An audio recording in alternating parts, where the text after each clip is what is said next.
আছে শ্মশানে। আমরা এই কয়েক বছরের ভেতরে যাদেরকে পালিয়ে যেতে দেখলাম, একটাও কি আজ পর্যন্ত ফিরে এসেছে? তাহলে আমাদের যেটা গেল তারে নিয়ে যারা আশায় থাকেন যে না আপা আসবে, তাহলে কোরআন শরীফ তো মিথ্যা হয়ে যাবে। কারণ আপা তো আর মাজলুম হয়ে যায়নি, গেছে জালেম হয়ে। এ পর্যন্ত ঠিক আছে।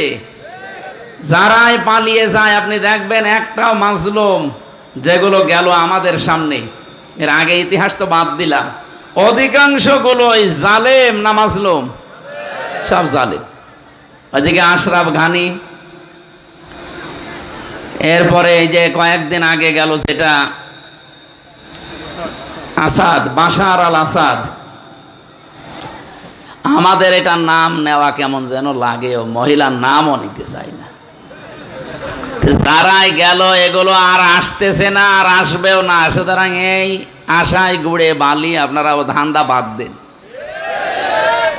বেশি ঝামেলা করবেন যতটুকু আছেন, এর উপরে আবার এই লতিফ সিদ্দিকের মতো আবার গলায় ফাঁস পড়বে। ওই কারো সে হাওয়াতে ফুলবেন না, কারণ যারা হাওয়া দিয়ে ফোলায় ওরাই লাথি দেয়। ফুটবলকে একদিন একজন জিজ্ঞাসা করছে, ভাই তুমি এত লাথি খাও কেন? যে তোমারে দেখে খালি লাথি দেয়। আমি পরের পামে ফলি, মানুষ আমারে হাওয়া দিয়ে ফোলায়, তো আমি তো নিচে ফুলতে পারি না। সুতরাং মানুষ যখন ফোলায় ওই সেই আমারে লাথি দেয়। সুতরাং আপনি নিচে যখন ফুলতে পারেন না, ফুলবেন না। অন্য কেউ হাওয়া দেবে আর আপনি ফলবেন আশায় বুক বেঁধে, সে জামানা শেষ হয়ে গেছে। এই দেশে 36শে জুলাই যারা ঘটিয়েছে, এটা শুধুমাত্র কয়েকজন ছেলে মেয়ে না, সারা বাংলাদেশের সব মানুষ তাদের সাথে ছিল। এমনিতেই ছোটখাটো কোনো বিষয় নিয়ে মনোমালিন্য হতেই পারে, কিন্তু এ বিষয়ে একমত দেশে যারা সত্যি জালেম ছিল, যারা অন্তত ৩,২32 জন মানুষ অলরেডি হত্যার সাথে জড়িত, 40,000 মানুষ এখনো হাসপাতালের বেডে বাড়িতে কাতরাচ্ছে, এখনো অনেক ঘাস শুকিয়ে যায়নি। আর আপনি আন্দাজে আশা করেন কি করি? আপনি কি মরে গেছেন? আপনার বিবেকে কি মরে গেছে? এজন্য আশা করছি ওই রকম আশা আমরা যেন আর কেউ না করি। আগামীতে করলে যতটুকু আছে আবার আজাবুল বুলডোজার নাজিল হয়ে দেখা যাচ্ছে 32-33 হয়ে যাবে। এখনো যে কটা কবর মবর আছে ওগুলো কিন্তু 33 করে ফেলবে মানুষ। এখনো রাগ গেছে? বলেন, জালেমদের প্রতি রাগ আপনার যদি শেষ হয়ে যায়, আল্লাহ বলেন আমি জালেমদের ওপরে যার এগিয়ে আছি, এটা জীবনেও শেষ হবে না। কারণ আমি নিজে জালেমের বিরুদ্ধে মামলা দায়ের করব। আলা তাহসাবান্নাল্লাযীনা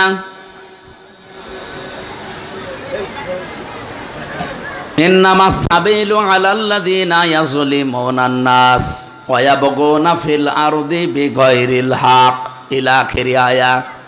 সূরা শুরার 42 নম্বর আয়াতের ভেতরে আছে, অবশ্যই আমি আল্লাহ নিজে মামলা দেব, কেস করব তাদের বিরুদ্ধে যারা মানুষ হয়ে মানুষের উপরে অত্যাচার করেছে। শুধু করেছে আল্লাহ এমন দেননি, ইয়াজলিমুন এটা মজারে বর্তমান ভবিষ্যৎ, প্রেজেন্ট ফিউচার। আল্লাহ পাক যদি বলতেন ইয়াজলিমুন আল মুসলিমুনা, যারা মুসলমানদের উপরে অত্যাচার করে বা করবে, তাহলে আয়াতটা আমি পড়তাম না। আল্লাহ দিয়েছেন ইয়াজলিমুন আন নাস। বলেন তো হিন্দু কি মানুষ না? আরো জোরে বলেন, খ্রিস্টান মানুষ না? এ পৃথিবীতে মানুষ পদবাচ্চে যারাই বিবেচিত, তাদের উপরে যদি কেউ জুলুম করেন, অত্যাচার করেন, তার অধিকার নষ্ট করেন, আপনি লিখে নিতে পারেন আপনি আল্লাহর মামলার আসামি। আমি তো কোরআনের আয়াতের এই চোখ লাগিয়েছি, বাস্তবে দেখতে পাচ্ছি আমার এই দেশে বহু মানুষ এখন অলরেডি আল্লাহর মামলার আসামি হয়ে বসে আছে। বুঝে বলছেন তো ঠিক নাকি? নিচের ওয়াজ আবার নিচের ওপরে পড়ে না যেন। আপনি টের পাচ্ছেন আমি কি বললাম? এই 1 বছর 1 মাসের ভেতরে বহু মানুষ অলরেডি 15 বছরে তো জালেমরা ছিলই, এমনকি 1 বছর 1 মাসে অনেকে আল্লাহর মামলার আসামি হয়ে গেছে। আপনি যখনই দেখবেন আপনার দ্বারা মানুষের অধিকার নষ্ট হচ্ছে, তার হক নষ্ট হয়, তার উপরে জুলুম হয়ে যায়, নির্যাতন হয়, আপনি ভেবে নেন, চিন্তা ভাবনা করে বিশ্বাস করতে পারেন যে আপনি আর দুনিয়ার হামজার মামলার আসামি না, আপনি সরাসরি আল্লাহর মামলার আসামি। এবার একটা গোপন তথ্য বলছি, এইদিকে তাকান। এই ওঠাওঠি করে কারা গো? একটু বসেন ভাই, ঘন্টা খানিক সময় দেন। পরিচিত একটা আয়াত বলছি, আপনি দেখবেন একটা তথ্য এখানে আছে, ইন্না মাআল উসরি ইসরা ফাইন্না মাআল উসরি ইসরা। আল্লাহ পাক বলেন অবশ্যই কষ্টের সাথে সুখ, না কষ্টের পরে সুখ? কষ্টের সাথে। যদিও এখন বাংলা আমরা যেগুলো অনুবাদ করা দেখি, এখানে কষ্টের পরে লিখে দিয়েছে, আরবিতে বাদ মানে পরে, এ শব্দটা কোরআনে এখানে নেই। এখানে আছে মা, মা মানে সাথে, সঙ্গে। আল্লাহ জানাতে চেয়েছেন অবশ্যই কষ্টের সাথে সুখ। এতটুকু যদি বাংলা অর্থ হয়ে যেত, সত্যি কথা বলছি, আয়াত নিয়ে আমিও ভাবতাম না। তা আয়াতের ভেতরে গুরুত্বপূর্ণ শব্দ হচ্ছে উসরুন, দেওয়ার আগে আল্লাহ দিয়েছেন এর আগে আলিফ লাম, এটা নির্দিষ্ট, এটা মারেফা। কিন্তু ইসরা দেওয়ার আগে আল্লাহ আলিফ লাম দেয়নি। উসরুন মানে কষ্ট, ইসরা মানে সহজ, শান্তি, সুখ, স্বস্তি, নিরাপত্তা, কল্যাণ, অনেকগুলো অর্থ আছে। এদিকে তাকান, কষ্টের আগে আল্লাহ আলিফ লাম দিয়ে নির্দিষ্ট করে দিলেন, এর আগে দিয়েছেন মা, এর আগে দিয়েছেন ইন্না। সূরা আলাম নাসরার আয়াত। আমি এখান থেকে যেটা বের করতে পেরেছি তাফসীর পড়ে, আপনি একটু মিলান তো দেখেন আপনার জীবনে আবার মিলে যায় কিনা। দুনিয়াতে কোনো মানুষ যদি একটা কষ্ট সহ্য করে, আর এই কষ্টটা যদি হয় আল্লাহর জন্যে, রাসূলুল্লাহর জন্যে, মানবতার জন্যে, এটা ক্লাস চলছে ভাই, বারবার বাবা ওঠাউঠি করলে তো ছুটি দিয়ে দেওয়া থাকবে।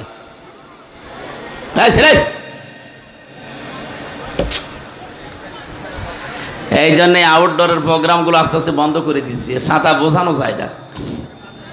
ইনডোরে হলে কোনো আওয়াজ মাওয়াজ থাকে না, কথা বললে মানুষকে বোঝানো যায়। আবার আর একজন উঠছে, গরম বেশি লাগছে না, ফাঁকা ফাঁকা হয়ে বসবেন, সে জায়গাও তো নেই।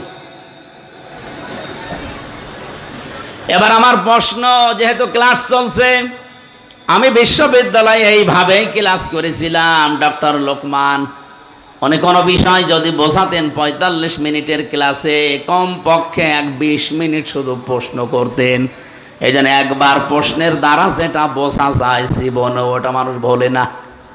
আমি ক্লাস নেওয়ার ট্রেনিং তো জানি, এই জন্য ওই ট্রেনিং খাটাচ্ছি, আপনাদের ওপরে অ্যাপ্লাই করছি। আপনার কষ্টটা আপনি পেলেই হবে না। কষ্ট যদি আপনি আল্লাহর জন্য পেয়ে থাকেন, রাসূলুল্লাহর জন্য পেয়ে থাকেন, মানবতার জন্য পেয়ে থাকেন, এই 3টা কারণের যে কোনো একটা কারণে যদি দুনিয়ায় কেউ কষ্ট পায়, তার একটা কষ্টের সাথে সুখ আছে কয়টা? যেহেতু ইসরা এটা অনির্দিষ্ট না কেরা, কমপক্ষে তো 3টা আছেই। সর্ব ঊর্ধ্বে আপনি 70টা পর্যন্ত, 700 পর্যন্ত পাবেন। কোরআনে কারীম জানিয়েছে মান জাবিল হাসানাতি ফালাহু আশরু আমসালুহা লিহা।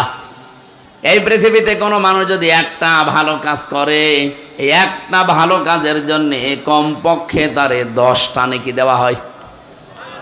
একের বদলে কয়? আরো জোরে বলেন। তাহলে এই জায়গায় আপনি একটা কষ্ট যদি সহ্য করেন দুনিয়ার জীবনে, কমপক্ষে দুনিয়া আখিরাত মিলিয়ে আপনাকে আল্লাহ 10টা কল্যাণ, শান্তি, সুখ এটা তো দেবেই। ঊর্ধ্বে যত দেবে এটা আল্লাহর ব্যাপার, নিম্নে এটা দেবেই। এবার আসেন আমরা বাস্তবে নিয়ে যাই, আমার কষ্টটা সত্যিই কি আল্লাহর জন্য হয়েছে? আমার কষ্টটা কি রাসূলুল্লাহর বিধান মানতে গিয়ে হয়েছে? আমার কষ্টটা কি এই দুনিয়াতে মানবতার পক্ষে থাকতে গিয়ে হয়েছে? এই তিন কারণের বাইরে যদি কোনো মানুষ কষ্ট পায়, ওই কষ্টের কারণে যে সে সুখ পাবে, শান্তি পাবে, স্বস্তি পাবে, নিরাপত্তা পাবে, এ কথা কোরআনে নেই। বহু মানুষ আছে পরকীয়া প্রেম করে কষ্টে আছে। হুজুর গমাস এই দেশে নেই পরকীয়া প্রেম নেই?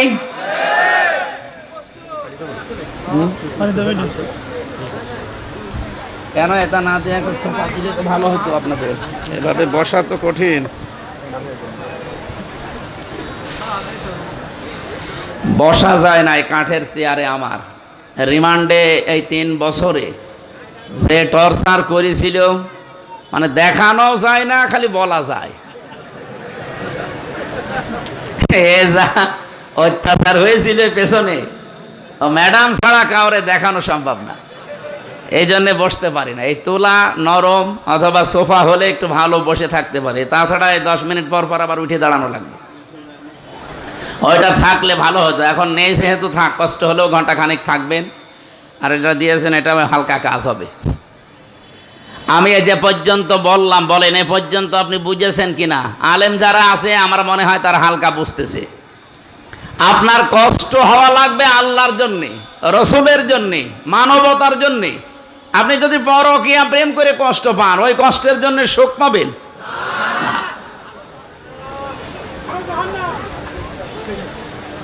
এই জন্য এই কষ্টতে যারা আছেন, এই কষ্ট লাঘব করা দরকার। এই মুহূর্তে তওবা করে ফিরে আসেন যে না, আমি আর ওই লাইনে নেই।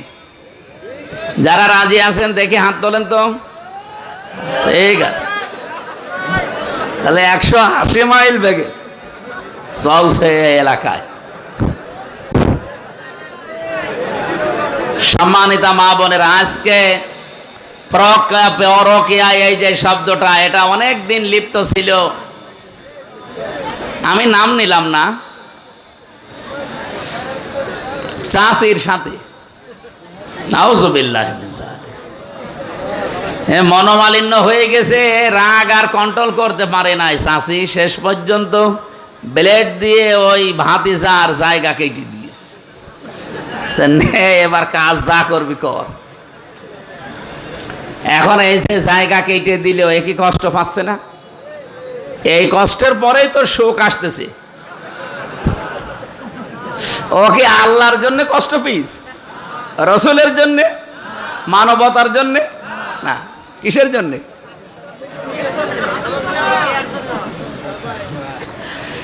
কুষ্টিয়াবাসী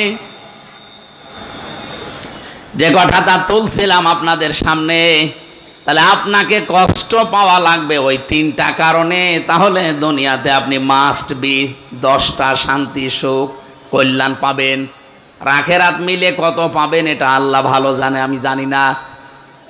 দ্বিতীয়বার দেখবেন আয়াতটা আল্লাহ আবার রিপিট করেছেন, ফাইন্না মাআল উসরি ইসরা। কিন্তু মানুষ যদি এই পৃথিবীতে একটা শান্তি পায়, সুখ পায়, কিন্তু এই সুখটা যদি হয় অবৈধ সুখ, তার একটা অবৈধ সুখ ভোগ করার কারণে দুনিয়া আখিরাত মিলে আল্লাহ তাকে কমপক্ষে 10টা অশান্তি, অকল্যাণ, অপমান, অপদস্থ এর ভেতরে তাকে ফেলবেই। কি বুঝলেন বলেন তো এখান থেকে এই 2টা আয়াত? আপনি যদি অবৈধ কোনো সুখ ভোগ করেন দুনিয়ায়, তাহলে একটা সুখের কারণে কমপক্ষে 10টা লাঞ্ছনা, গঞ্জনা, অপমান, অপদস্থ, অকল্যাণ, এগুলো আপনার জীবনে ভোগ করা লাগবে 10টা। এর উপরে কত আছে আমি জানি না, আল্লাহ জানে। এবার আপনি বাস্তবে বাংলাদেশের সাথে মিলান, বহু মানুষ এই দেশে অবৈধ সুখ ভোগ করেছে বিভিন্ন ক্ষমতার মসনদে বসে। সুখটা তাদের বৈধ ছিল না, কারণ আপনি সুখ বৈধভাবে ভোগ করতে হলে মানুষের স্বীকৃতি লাগবে। অন্তত অন্য 54 বছরের অন্য হলো বাদে দিলাম, এই 3 টার্মে যেহেতু আমি নিজে উপস্থিত, আমার 18 বছর থেকে আমি যদি ভোট দিতে পারতাম, এখন আমার 33 বছর, আমি 3 বার অন্তত ভোট দিতে পারতাম। আমি তো একবারও পারি নাই, আমার বয়সী যারা তারাও পারে নাই। এক কথা বলেন না কেন? সুতরাং এই যে হাজার হাজার প্রায় 4 কোটির উপরে আমার বয়সী মানুষ এখন এই দেশে, 18 কোটি মানুষের প্রায় 4 কোটি আমার এই বয়সের মানুষ এবার নতুন তারা ভোট দেবে। বলেন এই মানুষগুলো, আমরা যেহেতু পারি নাই, আমার বয়সী যারা তারাও তো পারে নাই, কিন্তু ক্ষমতার চেয়ার কি বসেছিল? আরো জোরে বলেন। যারাই ছিল তারা কি ক্ষমতার এই চেয়ারে বসে কোনো সুখ পায়নি, কোনো শান্তি পায়নি? পাইছে মানে এক একজনের 620টা বাড়ি। সেদিন কোন দেশে যেন ছিলাম, সিঙ্গাপুরে না মালয়েশিয়া, যেন এক শয়তান দেখি নিচে বসে বসে চা খাচ্ছে। ও দেখে আমি চিনে ফেলেছি। নিচে নেমে বললাম, কি এখানে কেন? বলছে, হুজুর আমি আগেই পালিয়েছি। আপনি পালালেন কেন? আপনার না 620টা বাড়ি। সে সমস্ত বাড়ি তো এই দেশেও আছে, মালয়েশিয়াতে তার সাহেব পাড়া আছে, সিঙ্গাপুরে বানিয়েছে বিভিন্ন ফ্ল্যাট কিনে কিনে, নিজে থাকে না, সব ভাড়া দেওয়া, তালা লাগানো। বলছে না আমরা এখন ওই সাহেব পাড়ায় যেতে পারি না, বাংলাদেশের 20 লক্ষ মানুষ এই দেশে কাজ করে, যদি আমার এভাবে প্রকাশ্যে খোলামেলা দেখতে পাই পিটিয়ে ভর্তা বানিয়ে ফেলবে। এই জন্য চুরি করে আসি, কেউ জানে না। আপনি আমার জন্য দোয়া করেন। দোয়া ওজনে দোয়া আসে? ওজনে কি আসবে? বদদোয়া। একটা বাড়ি আমার বাবার আমি থাকতে পারি না, 6 মাস থাকি রাস্তায় রাস্তায়। আরো 620টা বাড়ি বানিয়েছে শয়তান। ও থাকবে কবে? ও কিয়ামত পর্যন্ত হায়াত পেলেও তো এত বাড়ি থাকা সম্ভব না। কি আপনি চিন্তা করেন তো, একটা বাড়িতে আমার দাদা গেছে বিদায় হয়ে, বাবা গেছে, এখন আছে, আমিও আছি, তাই থাকতে পারি না। 1 বছরে 12 মাসের প্রায় 6 মাস রাস্তায়, 2-3 মাস বাইরের দেশে, আর এই বাকি সময়টা বাড়ি থাকা। একটা বাড়িতে এত পূর্বপুরুষ বিদায় নিল, আমিও চলে যাব। আর কি শান্তি পেয়েছে চেয়ারে বসে। 620টা বাড়ি বানিয়েছে, একটাও থাকতে পারে না, সব তালা লাগানো। এ দেশের বিভিন্ন জায়গায় যেগুলো বানিয়েছিল জনগণ সব গুড়িয়ে দিয়েছে, আর বাইরের দেশের যেগুলো, ওগুলো ভাড়াও কেউ নেয় না, কেউ জিজ্ঞাসা করলো মার খাবে। এমন কঠিন কষ্টে আল্লাহ তাদেরকে রেখেছে। আমার নিজের দেখা, এক একটা হোটেলে থাকে 20,000, 50,000, 1 লাখ টাকা ভাড়া। মর এবার জমানো টাকা দিয়ে কয়দিন চলবেন এভাবে জেলখানার মতো? বাইরে তো আসতে পারেন না, একটা ঘরের ভেতরে 24 ঘন্টা আপনার তালামালা। আমারে রেখেছিলেন ফাঁসির কন্ডেম সেলে, তালা লাগানো। আপনিও আছেন প্রায় কন্ডেম সেলেই, শুধু ভালো খাবার পাচ্ছেন তাই। আমারে মোবাইল দিতেন না, খাবার দিতেন না ভালো, আর আপনি ওইগুলো একটু পাচ্ছেন। এই বাকি আমি যা ছিলাম আপনি ওই রকমই আছেন। আমি যে কথা এই কোরআন থেকে নিয়ে আসতে চাই, যেহেতু কোরআনের কোনো কথা মিথ্যা নেই, 100% সত্য না 98%? তাহলে দুনিয়াতে কেউ যদি অবৈধ শান্তি পান, একটা সুখ ভোগ করেন, আপনাকে কষ্ট ভোগ করা লাগবে কয়টা? যেন আগামীতে কেউ যেন অবৈধ কোনো সুখ শান্তি দুনিয়ায় আর ভোগ করতে না পারেন, সেই ব্যবস্থা এদেশের মানুষের করা লাগবে। খালি ঠিক বলি চিল্লালেন, কি বললাম, কতদূর বাঁশ গেল টের পেয়েছেন? ঠিক আছে। সুতরাং বাস্তবতা, আমরা নিজেরা অন্যায় করব না, অন্যায় কেউ করবে আমরা বেঁচে থাকতে আমি মেনেও নেব না। হয় অন্যায় বন্ধ হবে, না আমাদেরকে বিদায় করা লাগবে। কথা বলেন না কেন? জুলাই যোদ্ধা যারা আপনি দেখেছেন, তারা প্রশাসনের গলির সামনে দাঁড়িয়ে বলেছিল, হয় মেরে ফেলেন, নাই তো বাড়ি যাব না। এদেশের মানুষ যেহেতু এখন সচেতন, অন্যায় করে জীবনও আপনি টিকে থাকতে পারবেন না। এই জন্য যারা আছে কাছে আছেন, কাজটা যেন অবৈধ না হয়ে যায়, যেন জুলুম না হয়। যদি জুলুম এবং অবৈধর ভেতরে পড়ে যায়, আপনি চর্মচোখে দেখতে পাচ্ছেন যে 1 বছরে তো বহু টাকার মালিক হয়ে গেছি, এ টাকা জীবনও আপনার হাতে থাকবে না, এ তো যাবে, আর ও নিজের বাবারটাও যাবে। আমার কুষ্টিয়াতে আমার আসনে দেখলাম বহু মানুষে এক বছরে বহু কিছুর মালিক হয়ে গেছে আল্লাহর নামে। একজনই চাঁদা তুলেছে কয়েক কোটি টাকা, বলেন সুবহানাল্লাহ। আবার মুসলমান চাঁদা তোলার পরে উনি আবার কি করবে, যে রবিউল আউয়াল মাস আরম্ভ হয়ে গেছে, এটা কি মাস? রবিউল আউয়াল মাস আসলেই তো মানুষ নবীজির নামে কি করে, মিলাদ দেয় না? এলাকায় মিলাদ নেই? এই যে মিলাদ দেয়, মিলাদ মানে মিলাদুন থেকে যা এসেছে, এর বাংলা অর্থ হচ্ছে জন্ম বৃত্তান্ত।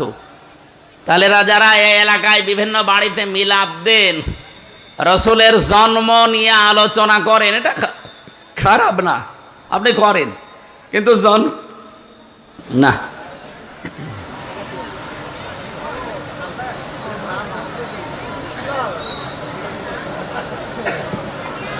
একেবারে ঠান্ডা হয়ে গেছে, থাক, কিছু লাগবে না। কুষ্টিয়াবাসী, মিলাদ থেকে যে শিক্ষাগুলো ইতিহাসের কিতাবে আছে, সিরাতের কিতাবে আছে, আপনি আর রাহিকুল মাখতুম পড়েন, সিরাত ইবনে হিশাম পড়েন, সিরাত বিশ্বকোষ পড়েন, নবী রহমত পড়েন, মানবতার বন্ধু মোহাম্মদ রাসূলুল্লাহ পড়েন। আমি প্রায় 13টা গ্রন্থ পড়া শেষ করে এইটা পেয়েছি মিলাদে। মিলাদ যদি কেউ পড়তে চান, দিতে চান, তারে কমপক্ষে 27টা শিক্ষা নেওয়া লাগবে। একটাও নেয় না, আন্দাজে মিলাদ পড়ছে, ইয়া নবী, এই তো শুরু হয়ে গেছে। এবার আসেন তো একটা শিক্ষা নিয়ে যাই। এই রবিউল আউয়াল মাসে বিশ্বনবী দুনিয়ায় যেহেতু এসেছিলেন,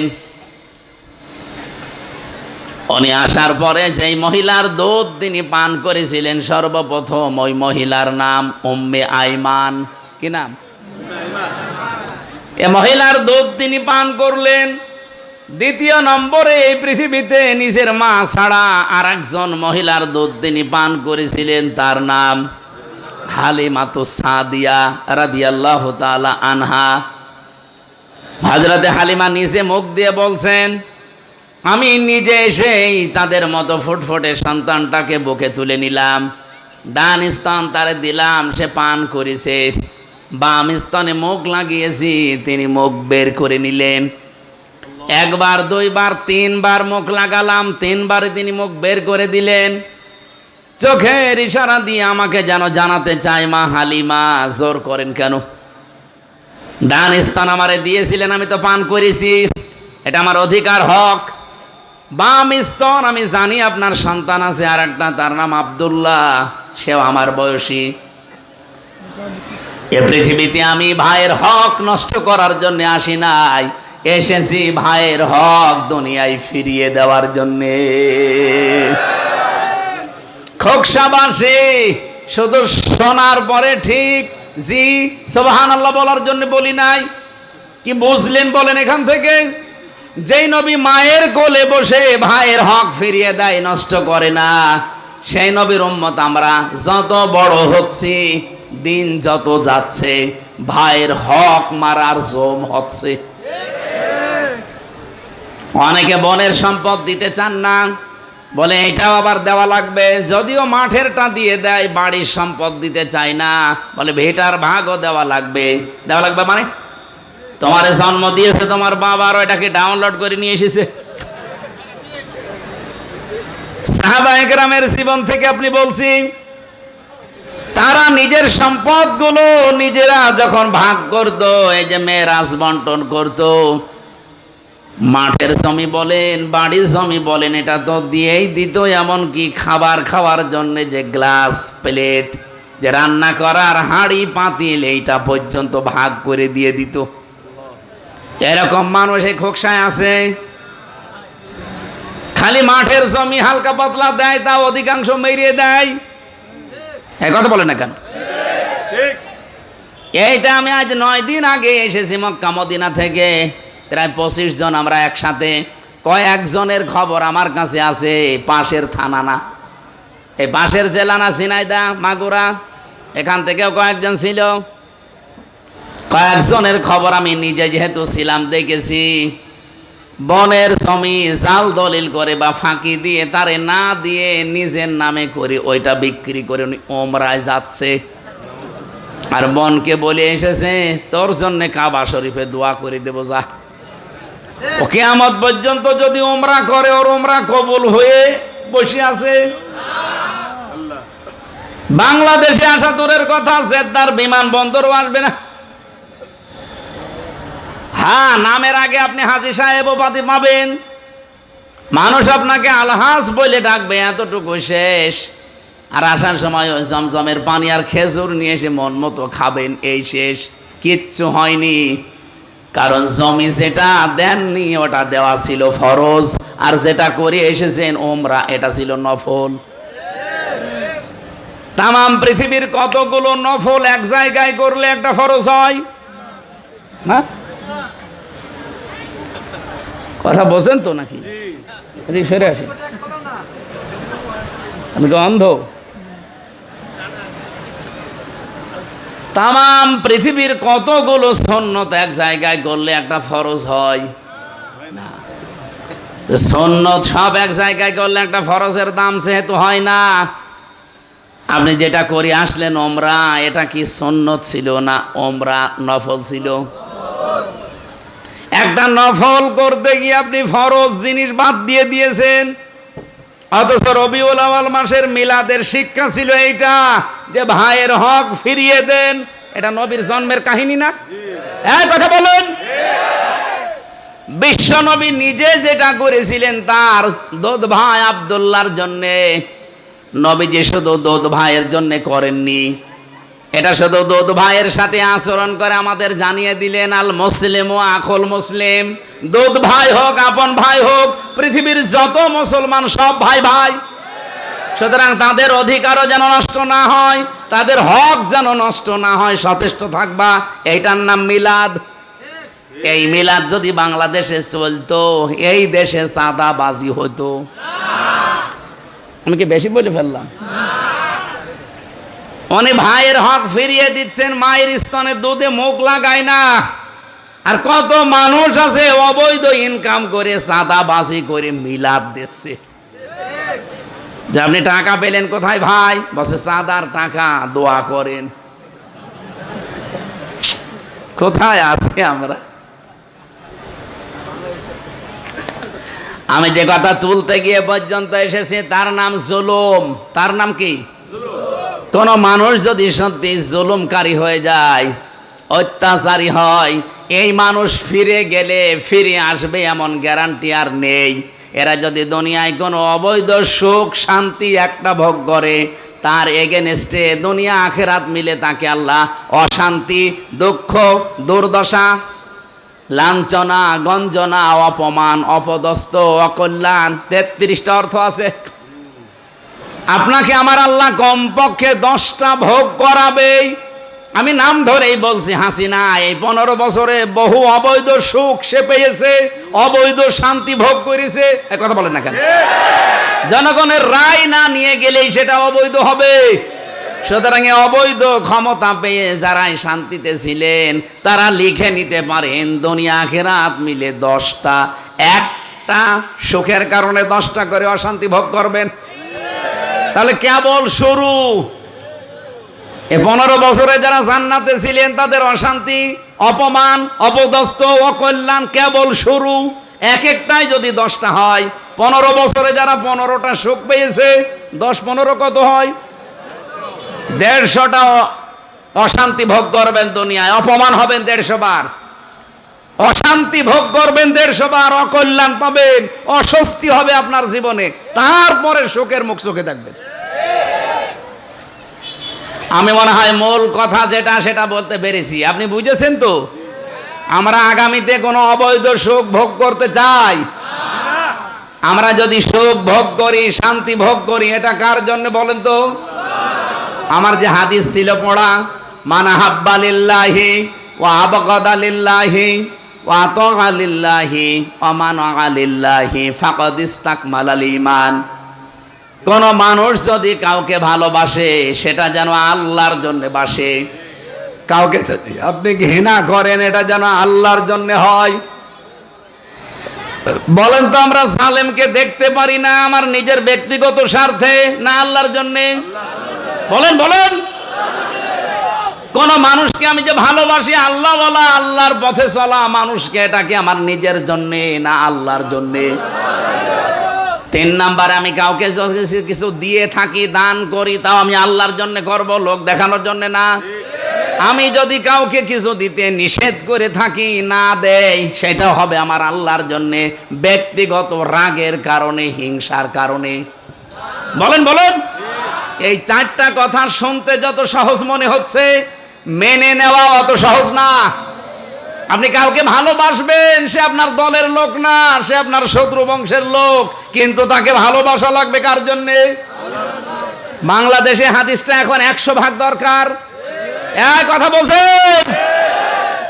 কাউকে ঘৃণা করলে আপনি ব্যক্তিগত স্বার্থে না, গোষ্ঠীগত স্বার্থে না, দলীয় স্বার্থে না, আল্লাহর জন্য ভালোবাসা লাগবে, ঘৃণা করা লাগবে। যে তোরে আমি দেখতে পারি না কারণ তুই আমার আল্লাহ বিরোধী। আমি আপনাকে কিছু দেব, দান করব, এটা আমার শুধুমাত্র আল্লাহর জন্য হওয়া লাগবে। আমি যদি নিষেধ করে থাকি, আমি দেব না, কার্তিক অবল বসে আছি, দেব না, এটা আমার আল্লাহর জন্যে। নবীজি বলেন, ফাকাদ ইস্তাকমালাল ঈমান, সে যেন তার ঈমানকে পরিপূর্ণ করে নিল। বলেন সুবহানাল্লাহ। এই হাদিস মানার সময় এখন 100% এসে গেছে। আমি সহ যারা শুনলাম, এই বাংলাদেশে হাদিসটা মেনে আমাদের ঈমানকে যেন পরিপূর্ণ করে নিতে পারি। বলেন আমিন। তাহলে নবীজি মক্কা থেকে মদিনায় যে হিজরত করেছিলেন, জালেম অবস্থায় না মাজলুম? এই জন্য আল্লাহ গ্যারান্টি দিয়েছিলেন, লা রাদ্দুকা ইলা মাআদ, আপনাকে আমি ফেরত নিয়ে আসবো। কিন্তু যারা জালেম হয়ে বিদায় নেয়, তাদের ফেরত নিয়ে আসবে আল্লাহ। এ কথা কোরআনে আছে, হাদিসে আছে, ইতিহাসে পেয়েছেন। তাহলে আন্দাজে বুক বাঁধেন আশায় কোন কারণে? কি বলতে চায় আপনি বুঝে ফেলেছেন, এই জন্য আমি নিচে নামলাম না। সুতরাং সব ওই